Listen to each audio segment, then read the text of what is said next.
What's up, everybody? It's your boy, Heaven Hollywood, and we are back on the IE Network.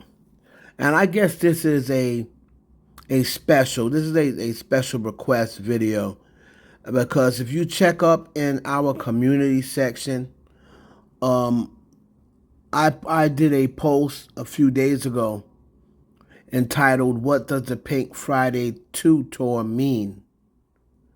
Right, and I did a little post and pretty much described what this tour in its totality means to me, what I think this tour means.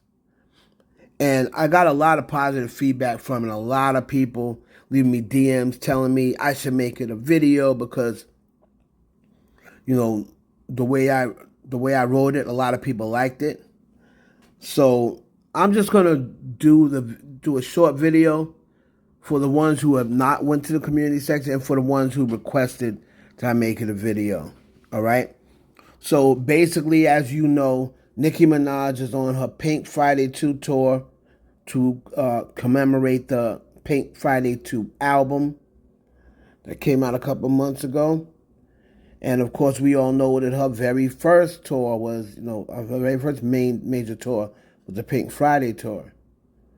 So, in a way, when I first told everybody that the album was going to be called Pink Friday 2, I said, in a way, it's going to be a full circle type album because she kind of tried to structure it almost the same way as Pink Friday. Made sure she had her pop songs in there.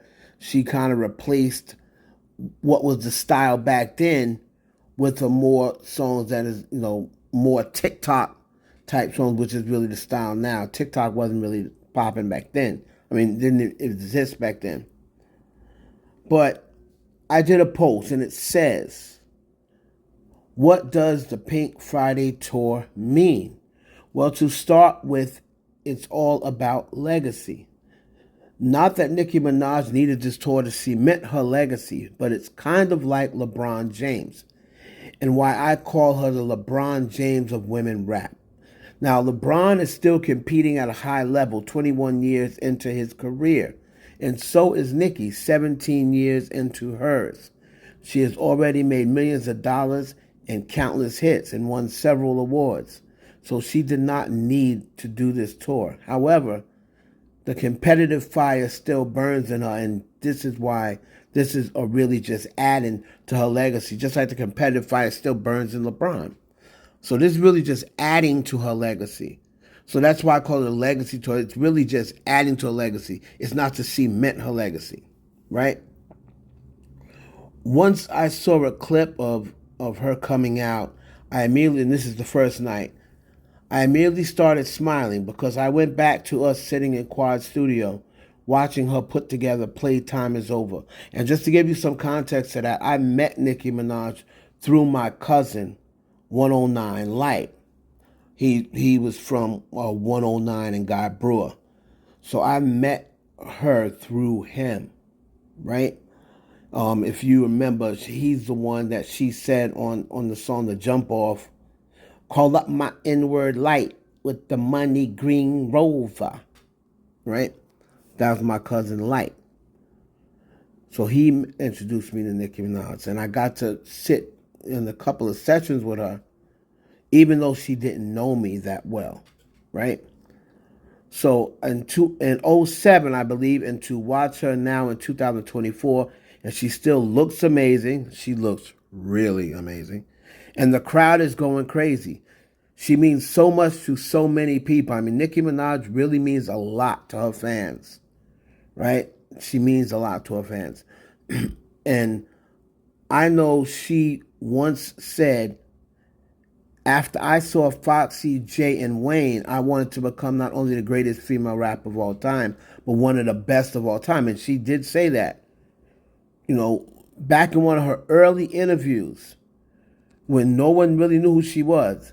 And they said, what do you hope to accomplish? She said, I want to be the greatest rapper of all time. I want to be the greatest female rapper of all time, and compared there with the men, one of the greatest rappers of all time, right?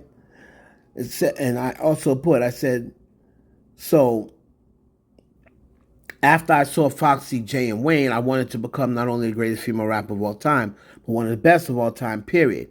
Even after saying that and manifesting that, there's no way she could have ever imagined that she would be this rich, this famous, and this successful, and this impactful in the year 2024 at the age of 41, 17 years into her career. This is why I said, to me, the Pink Friday 2 tour is about legacy. As she walked out onto that stage, I tried to put myself in her body and think, what's really going on in her head right now? I know she is a Sag, so it takes a lot to make her cry or emotional. But did she want to just break down and cry? Did she want to stop and take it all in for just a second? I was able to put myself into her body for that quick minute. And I know sometimes it may feel surreal to her, but once this tour finally ends on July 14th, 2024 at the Les Ardentes Festival, I know she will cry tears of joy. I will pray for her strength and safety, as it will be the most extensive tour of her career. Day one is done, so she is off to a flying start. Well done, Onika. You are right where you said you wanted to be, and your legacy will be an incredible story someday. New York is proud. And then I asked, so tell me, what does the Pink Friday 2 tour mean to you? So if you have not answered in the community tab, you can like, comment, subscribe if you haven't subscribed, and answer below in this video. What does the Pink Friday 2 tour mean to you? To me, it is a building on her legacy type tour, not cementing. Her legacy was already cemented. But to me, this is building on her legacy, right? Y'all let me know what you think down below. It's your boy Heaven Hollywood. Peace.